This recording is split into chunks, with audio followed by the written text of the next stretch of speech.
Welcome to the 20th episode of Dr. Kamini Rao's Masterclass. We used to enact dramas on the stage to keep all of us engaged. It was an arduous journey from Jayanagar, where we lived, to get to St. John's those days in 1970s. And how much of that really got the admin side of it, apart from the medical side of it? Without much of expectation monetarily, but you will get a lot of their goodwill and their feelings for you. And that's what happened. And also, you see, I always had the back of my mind that management degrees teach you certain things. In fact, I went back to the UK and did a proper management degree much later on, actually just to see what they teach you, because I had already done 8-10 years of good management or reasonable management experience. That's how I did the degree. And I did learn certain things about management in the MBA degree. But what is most important in the MBA is the application to do what I call management by walking about. You must walk around the area, whether it is your small business or a big hospital or a clinic or whatever. If you sit with your laptops and you sit in your room and you think that everything can be made functional, I think you are living in a myth. I think you should be visible everywhere. You should be approachable everywhere. You must be sympathetic to their needs, both professionally and sometimes even in their personal issues. So it means that you holistically care for them, genuinely care for them. And this will bring out the best in them, not only when you are there, but even after you have left and gone.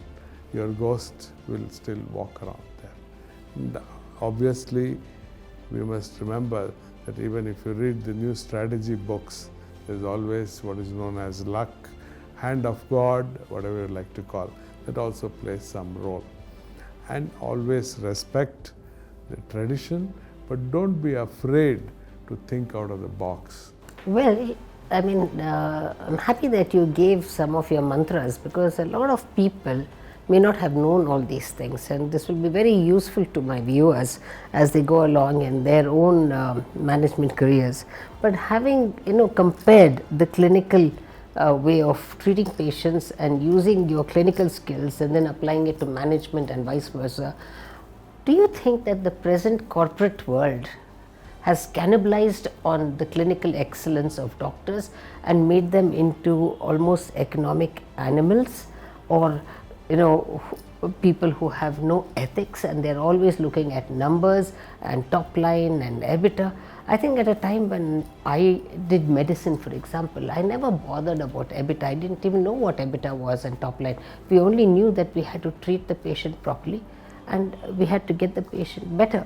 But today, the single clinician today, it's almost like they're nowhere, and you find that the corporates are eating and gobbling these people up, and they get them into the corporate system and then put targets on them.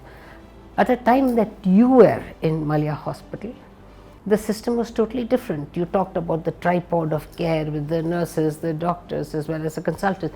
But I do not see that kind of empathy between the management and the consultants, and for everything with a cut practice there, with the target put on their heads, how can you expect ethical practice among the doctors? Yeah, you will have to permit me to go back a little bit. I've never harbored the ambition to be an administrator. Actually, my first administrative job was really due to an unfortunate incident where I lost my dear friend Shankar Nag. And we were both building a country club along with his brother Anand CVL Shastri and of course Arundhati, etc. And we lost him overnight. Arundhati was injured badly and she couldn't function. And the club had to be opened. And because I was involved from the beginning with him, in fact, my first job as an administrator was to put these things together and run a hospital to actually a hospitality sector of running a club, which is a unique club.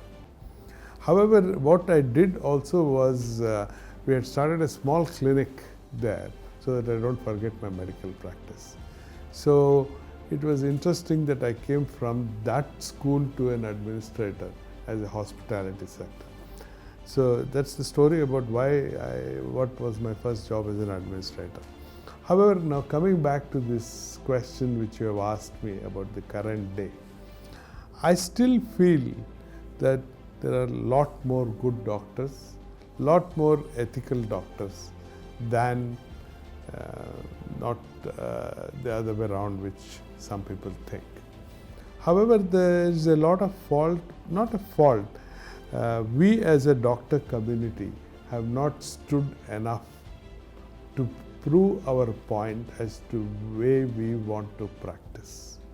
We have allowed ourselves to be dominated by the corporates who are driven by market-driven economies, etc. And I think these things have transformed the doctors running from a small clinics, small nursing homes into large corporate hospitals, some of which have been built and some of which have been acquired. And they have targets to meet because the investor community comes in. In the investor community, when they put money, they want to exit after a certain time at a certain value. And in order to do that, it trickles down to the CEO or whoever who is put on pressure to put the taximeter on. That gets translated onto people who are the real earners for the hospital. And we are trained in a way to look after the patients and not too much bother about the economics. However, economics has to make sense. There has to be some economic gain in order to be able to keep abreast of technological advances and to put more systems and more diagnostic and therapeutic equipment and things like that. Also, the therapy these days are very expensive. The treatments can be horrendously expensive, and people don't realize that even the corporates go through a lot of stress and strain, and that naturally gets translated. However, what is happening though is that this is not openly discussed across the table for both the parties to understand. And in fact, to be very honest with you, I don't think anywhere in the world there has been a model which can deliver high quality health care in a very cost effective fashion, in a timely fashion. For example, you take the National Health Service. It does deliver good care, no cost, but there's a waiting list. Look at US, which leads in many good and not so good things. There's high care, high cost, and variable waiting time and variable level of care as well. There are people who get very high care, there are people who don't get much of a care. India is always a mixed model because of the economic disparity and relatively poorer health infrastructure, which is slowly picking up, and a very large population, different spectrum of diseases, and so on and so forth. So it's a highly complex problem. In life and work, I think to run a very successful airline, to run a successful hotel chain, to run a successful hospital chain, a hospital industry, or for that matter, any large manufacturing facility is a highly complex and challenging job. So I think this is all brings all this into the equation, and some will succeed, many will fail, and others will just totter along. Like that is the story even when you go to other things. For example, we may talk a little bit about drug development at some stage. You know that 1 out of 100 drugs don't even see anywhere the light of the market. 1 out of 10,000 drugs may become a blockbuster. But what is the effort that goes into bringing that out and so on and so forth? So it's a very complex situation, but nevertheless we can do better than what we are doing if there is meaningful relationship, understanding and dialogues between the administrators and the practitioners, who are the real backbone of any hospital industry or hospital facility. But then, after finishing Malya, you said to yourself that you were in a wandering mind and you said, I want to do something more. I just don't want to do this. So you decided to leave Malya Hospital and go across to the UK because the calling was there and you wanted to do an MBA, and you did it in the health insurance sector. And you really did well over there. Did the experience in Malya Hospital and the country club, how much of that practical experience was actually helping you in your MBA? Yeah, I think the reason I went back is not just to do a management degree, that was part of it. But I always believed that you must do a management degree from a good place after some good number of years of practical working experience. You should not do an MSc followed by an MBA, in my opinion. You must work for some years, then do an MBA, because you would have learnt a lot and you would have also known your mistakes. I think it's a famous saying that you learn from your failures, but you should also learn from your success. So when I went and started doing this MBA, it didn't give me so much of new things, but it made me think in a different way when we meet a dead end or a cul-de-sac, as they say. And the critical mass of the people who are doing the MBA, who came from a different diaspora. For example, many of my batchmates were finance directors of British Telecom, sales marketing manager of BMW, HR manager of Mars Bars. Their ideas were very different compared to a doctor's mindset in problem solving. And that's why I did not do a health service MBA, but I did a general MBA. Though my thesis was on health insurance in India, simply because I felt that the health insurance sector in India would open up. And my MBA, which can be an expensive program in a good place, a good university, where I did in Birmingham, was supported by the National Health Service. And they asked me a question because I had a substantive appointment as a consultant to retire in the UK at the age of 65 or 70 or whatever, as to how can we support this when your thesis is on health service MBA, I mean healthcare insurance in India. I gave them the answer after a lot of thinking about that the health insurance sector in India is very much in its infancy. It will open up. There will be a lot of British players who will be interested to go and open their shops. That's what happened with many of the tie-ups that has happened with the Indian companies as joint ventures, and there was hardly any data on health insurance in India. And in one of my visits, I met the head of the IRDA, got ideas from him and put it all together, and that's how it got accepted. And I've always been a bit of a wanderer in a way, and then get focused. I like to look at things in a general way first and then focus it. That's why first I thought I'll do something in healthcare related thesis, then narrowed it to health insurance because it covers a wide spectrum of areas. But the MBA was only a part of the program. I also did some good research in biotechnology, which was an emerging field. And obviously, I also was the clinical director, which continued to do my administrative work, and obviously I practiced gastroenterology. So it was a very unique and a fantastic opportunity.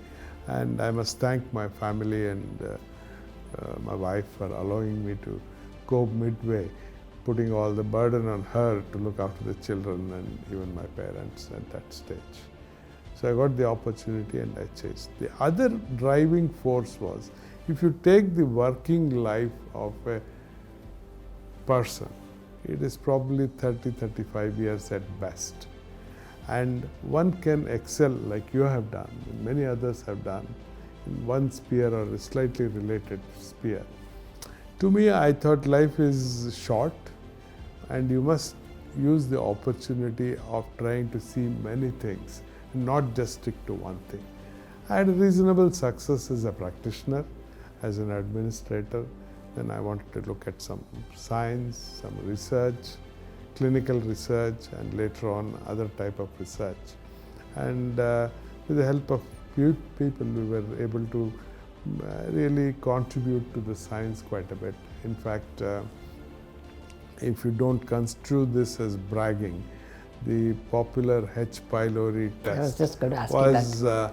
Was actually invented by Dr. Michael Farthing and myself as a 1-minute endoscopy test, which is published in Lancet. But I didn't have the commercial bent of mind to patent it at that stage. Otherwise, I could have made a lot of money, but that doesn't bother me at all. Because I need money. I think I have enough to look after myself and my needs. Beyond that, I think it's fine. It's okay. Having looked at that and then moving forward, you then decided, after coming back from the UK, that you then forayed into the biotech area and got into Biocon. Now, that was by accident, perhaps, by maybe destiny, and then you got into doing a lot of work in the clinical arena, and you came up with some interesting things. Most interesting of that was getting that insulin to the market. Can you just explain that? Yeah, I think what is interesting is when Kiran was on the board in Malya Hospital, we hit it off well, and we always kept in touch. In fact, you may even recollect that we had dinner with her during my short visits to Bangalore. We kept in touch, and I always told Kiran that if you have something unique to do, please tell me and I may come back. So I was back here on a visit, on a holiday, and I got a phone call which was actually meant for, not for me, but I picked up the call and she said, "Oh, you are here. I was trying to get hold of you in the UK. Can you come and see me?"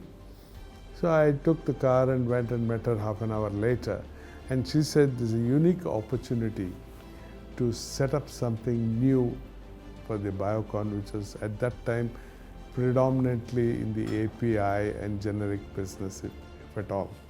And she wanted to set up a clinical wing, and the brief given was that we must have a CAP accredited lab, which never existed in India at that time, which is the gold standard for testing laboratory things, because if you want to do clinical trials, you rely a lot on the laboratory data as well. The second brief that was given to me is that she would like to see Biocon products on the shelf of a pharmacy and not in bags which are transported across the country. And also we should look at doing certain biomarkers and things like that. And she had by that time set up Syngene, and one of the people who helped her to set up Syngene was Gordon Ringgold in San Francisco, and he had started a new company called Seromed, which was looking at longitudinal studies of patients with diabetes. Just to explain a little bit, anybody who gets diagnosed with diabetes, you go to a doctor, they'll say, "You look after your diabetes, take care of it. You look after the diabetes, diabetes will look after you." Nobody can predict who will get what complications, even though there is evidence that if you don't control it enough, you will probably end up with issues.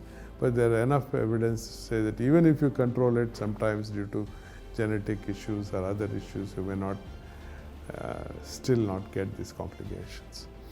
So she wanted to do a study to look at the biomarkers, and this was supported by Saromed. And in fact, after coming to Bangalore, within 3 days, I was back to San Francisco, talking with Gordon Ringgold and other people in the company who are looking to set up a diabetic cohort study, which we did in Bangalore with the help of Dr. S.R. Arvind in Diacon and other hospitals.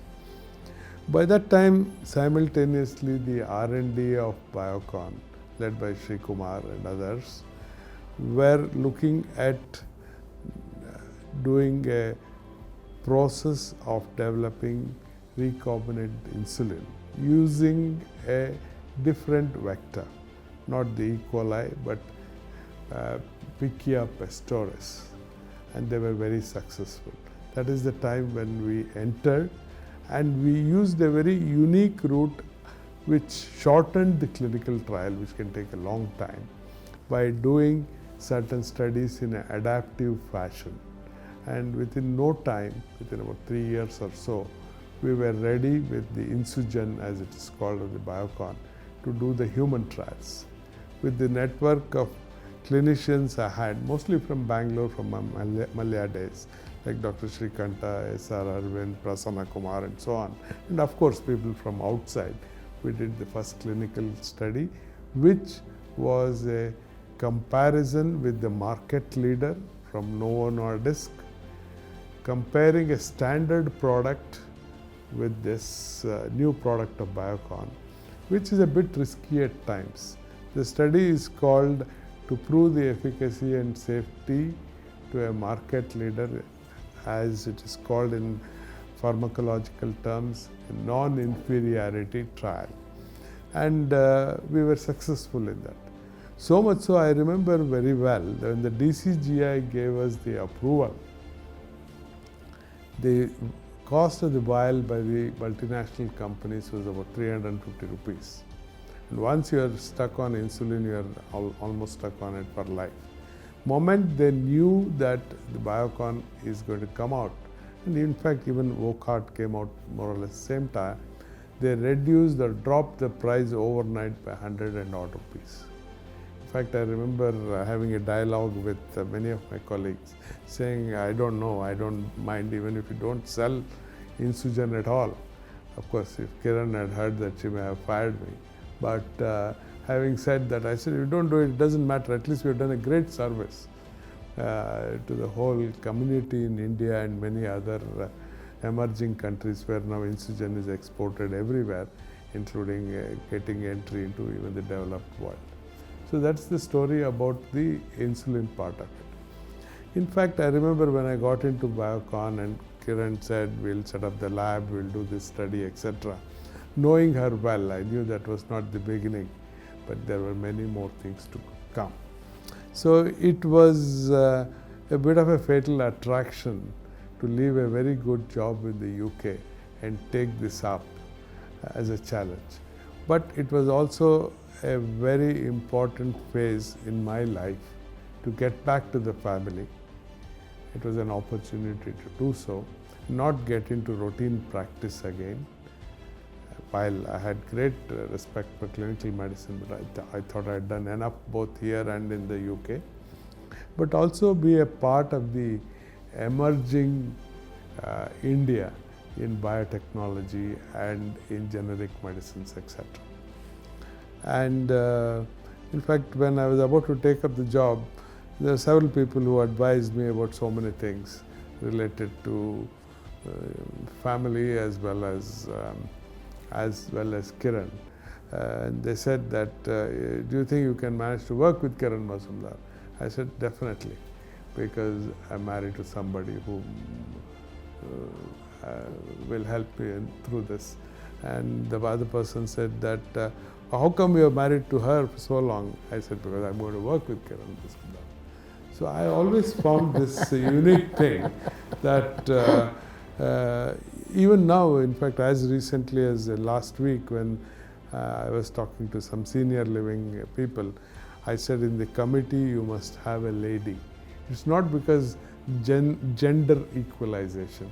I think women think in a slightly different way to men. And so far, unfortunately, it has been all male-dominated decisions. And the government of India, for the sake of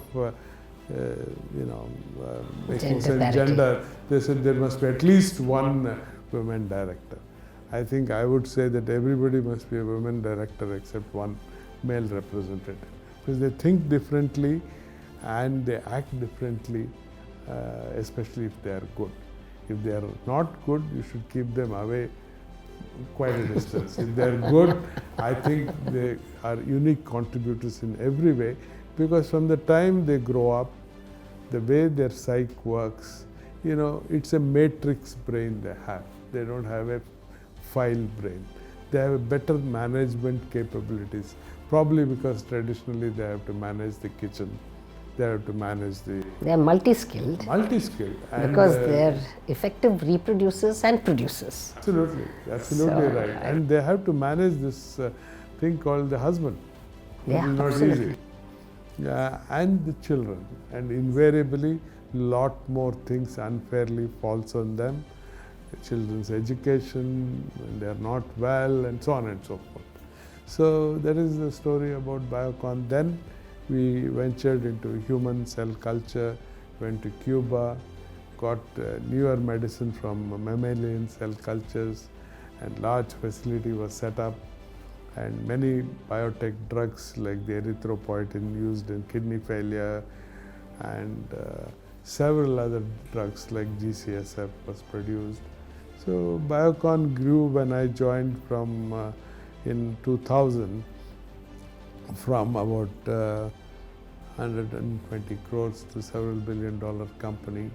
It was a very successful first biotech enterprise in the IPO sector, which was also a big experience for me because I was also a part of the core team to go through this, and so on and so forth. So it led from being a practitioner to an administrator to be a bit of scientist, and then of course getting into the biotech and the IPO and the fields like that.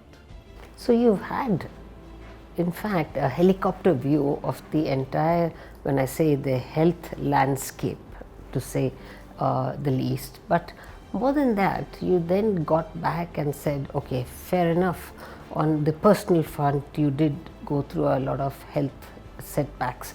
And not to go into details of the health setbacks, but your indomitable spirit just kept you going. And even at home, you always thought as to how I can do this. So you were not only effective but efficient in trying to utilize that time in whichever place you were, to use that time for something constructive is what I have known of you. And once you felt that because of the health setback, you gave up Biocon, and then you got into a company which is totally diverse, which is now today called Millen, and that's the IVF world. Now, what is your journey in the IVF world, and what do you think of the IVF world? Yeah, I have to go back a little bit. The health setback, I'm not shy to say. It was a rather sudden setback, unexpected in many ways. I just got back from a visit from US, had gone to the farm, in fact seen a girl for my son to get married the previous day, and I collapsed on the breakfast table and taken and found that I had renal failure, a kidney failure. So while people were still trying to find out what was wrong with me, I remember I told my wife that I have kidney failure, even before the doctor said, because I was sitting and analyzing. But what went through my mind then is not that, why did this happen to me? I didn't get angry, because people, when they fall ill, go through stages of being, denial, anger, and then finally acceptance, etc. I immediately accepted that I have a problem and I have to find a solution. And I have to wear my trousers by 8 o'clock in the morning and start doing something in a period of time, in a graduated fashion. And this cannot be the end of my working life. In fact, Kiran was very kind enough to say that after this you have your transplant, and I am ever grateful to the person who gave me the kidney and life back. It was a complete replacement therapy for me. But I did not go back because the journey peri-operatively or around the operation time can be very uncertain. It might go very well, as it has happened to me, and thank God for that, and the care that my family gave me at that time and the support the family gave me at that time, particularly my wife, and also the fact that everybody around rallied around me, children, my sister, other friends. So when I recovered from the kidney problem, I did not want to work for any company, or at least a single company. I did not want to be just part of looking at the top line and the bottom line. I had a passion to look at different areas in healthcare and also different types of leadership in the companies, big or small, biotech or pharma or hospital. As you know, we are also part of a hospital chain called Jupiter Hospital, where is our entrepreneurial journey. And the other things entrepreneurially we have done is in senior care, in trying to also as a trustee in trying to set up facilities for physically and mentally challenged children, and advised several companies abroad in pharma sector, in new molecules, and so on and so forth. But having said that, here I may have to sort of slightly divulge our relationship. I was challenged by my wife that you went and did something for the hospital, you went and did something for the biotech, and you have never bothered like many other things, which I probably deserve to be told that. Not done anything for my enterprise where I am pretty well known. In fact, initially I poo-pooed the idea. But later on, when you were so focused, determined and persuasive in this matter, I said, okay, I'll get in and try and help a bit as the back office and not the front end. And in fact, all along I have been the back office. All along I have been more a manager than an entrepreneur. I don't think for worth of it I could ever be an entrepreneur. I probably can be a reasonable manager of an entrepreneurial mind which keeps getting every minute 100 ideas. It's like, to give the cricket analogy, I am the wicket keeper, for a bowler like Muralitharan, who bowls every ball which is different. He himself doesn't realize what he's bowling. So that is where I feel is my strength. And I don't regret that. Maybe I could have started in something on my own, I am not. And I think I have some skills into trying to catalyze, bring people around. I'm a consensus builder, leadership type of a person with a certain degree of some control and dictatorial attitude, which is difficult to get away if you want to make some enterprise efficient and effective. And when I got into the IVF specialty, after all, it was not too unfamiliar because it's a part of medical field. It was not like the other areas where I had entered. I clearly remember asking you that what will you do when you come back to India, and you said you will set up an IVF center. And I said, in an overpopulated country you want to do IVF? I think this is crazy. You said to me that it is my ignorance that I don't know that 15% of the people do not have babies or have difficulties in having babies, and this is what I want to do, not just general gynecology, because you are the daughter or a favorite daughter of your father, who was a very successful gynecologist and obstetrician, Dr. P.R. Desai. in Bangalore, probably the first FRCS in the Karnataka state as well. So I thought, let me get involved, and slowly but surely we built several centers, duplicated it, which also happened by accident and by not always planning. There are believers who think that they can plan everything and they will execute, and yet they may fail. You may not plan much, but you may succeed. Many times it's a combination of both. So I think that is where I enjoyed working, setting up this IVF, and then taking it further to make a strategic relationship with the HCG group, and spreading it all over the country, North India and so on and so forth. And we grew, I think, from a small enterprise to about 400 people or so. And most importantly, besides the passion for clinical excellence, you had a great desire and ambition to be in the teaching line and train young doctors and write books, produce papers, conduct conferences and all that.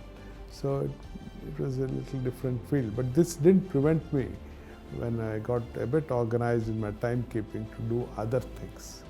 So I wanted to look at a buffet approach rather than just an a la carte approach.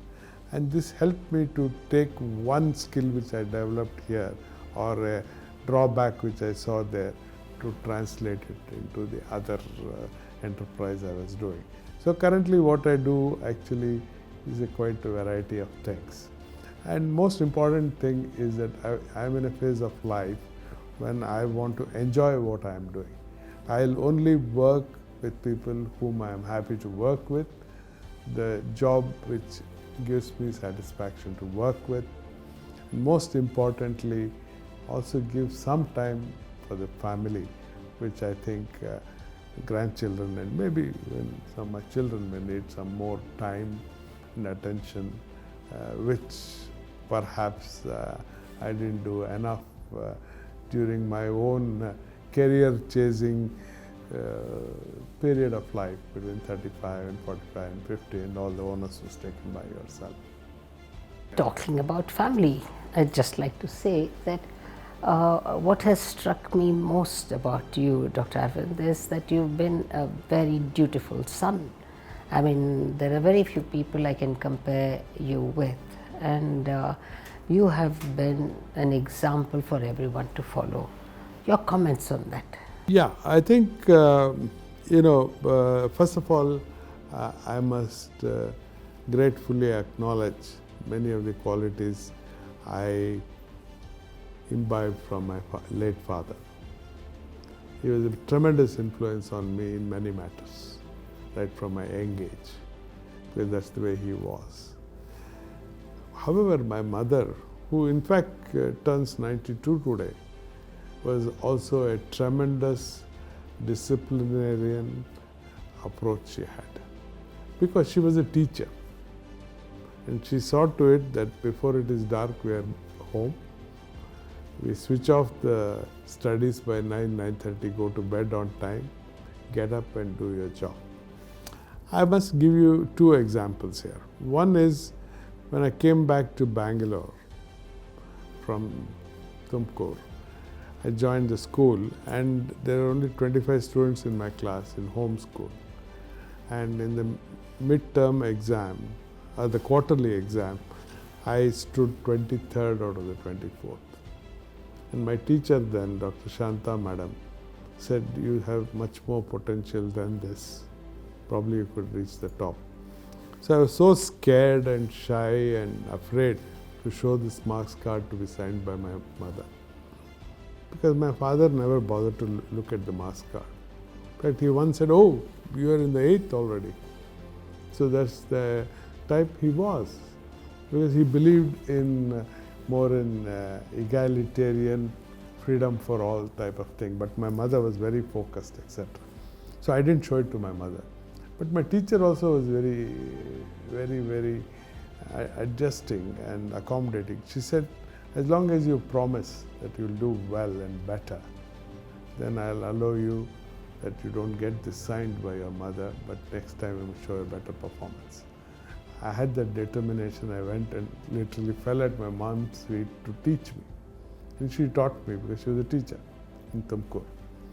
And whether you believe it or not, I stood first and probably never looked back much. I mean, never have been on the top, because it's not always necessary that you should be the first. In fact, sometimes it is better you are number 2 and you are chasing the number 1, rather than you are number 1 and looking back always who is chasing you. So I think you must be there somewhere on the top, and you must be there with an open mind to learn and do many things which you enjoy. So I give my credit, a lot of this, to my mom. So if you look at the family, you've got a very, very lovely family. You've got 2 children and one son-in-law, a daughter-in-law, and 3 lovely grandchildren. Any comments? Comments is, first of all, I have a lovely wife. And I met you 45 years back, married for 42 years. In fact, a lot of my friends, in fact, all of my friends advised me not to marry you. And that's one of the things which I defied, and I absolutely, I think, is the right decision I took. So did your friends now accept that that was the right decision and they were wrong? I have never asked them. The very fact that they know you more than they know me itself is a justification of what they feel about you.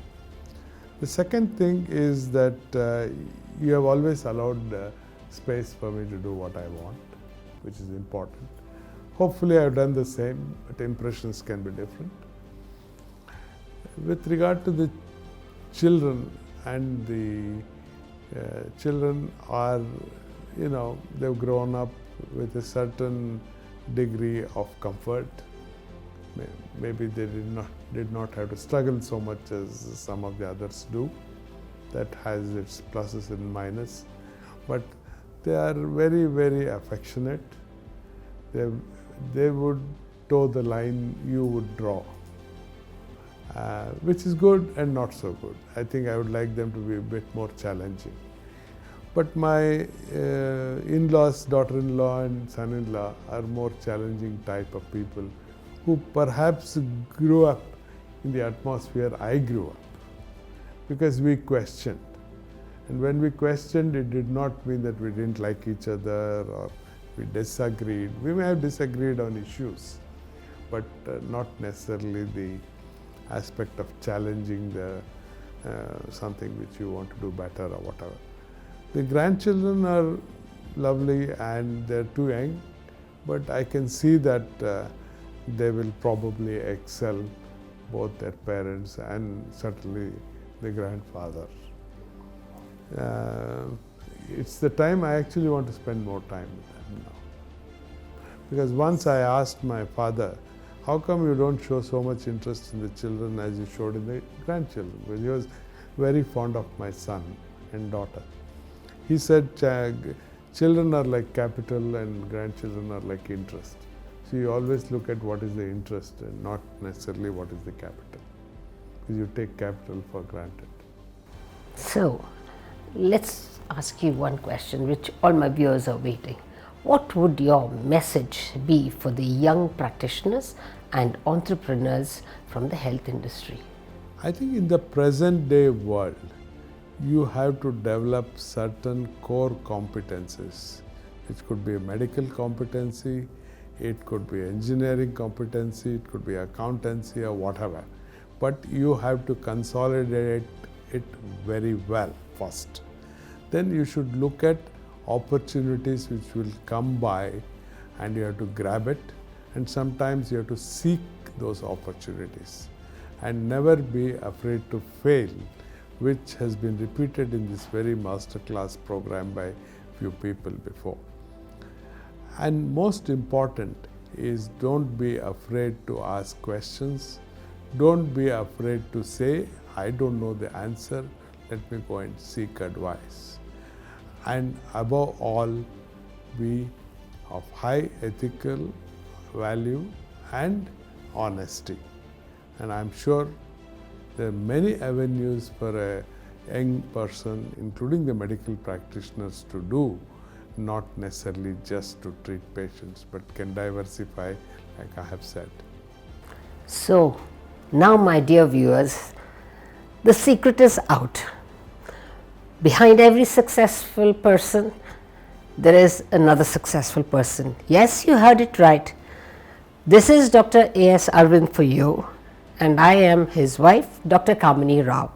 However, he has always supported me in what I have done, and I have always been supportive of what he has done. And if you can see his journey as he has traced it, he has actually dabbled in every aspect of healthcare. So the experience that he brings to you viewers is almost 360 degrees. It's like a helicopter view. He is an encyclopedia for healthcare. And I would like that you people to imbibe a lot of his experience as we have done, and I continue to do that every day.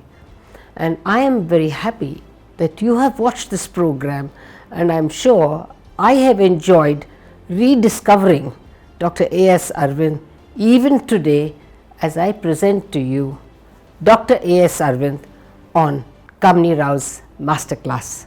Thank you for watching.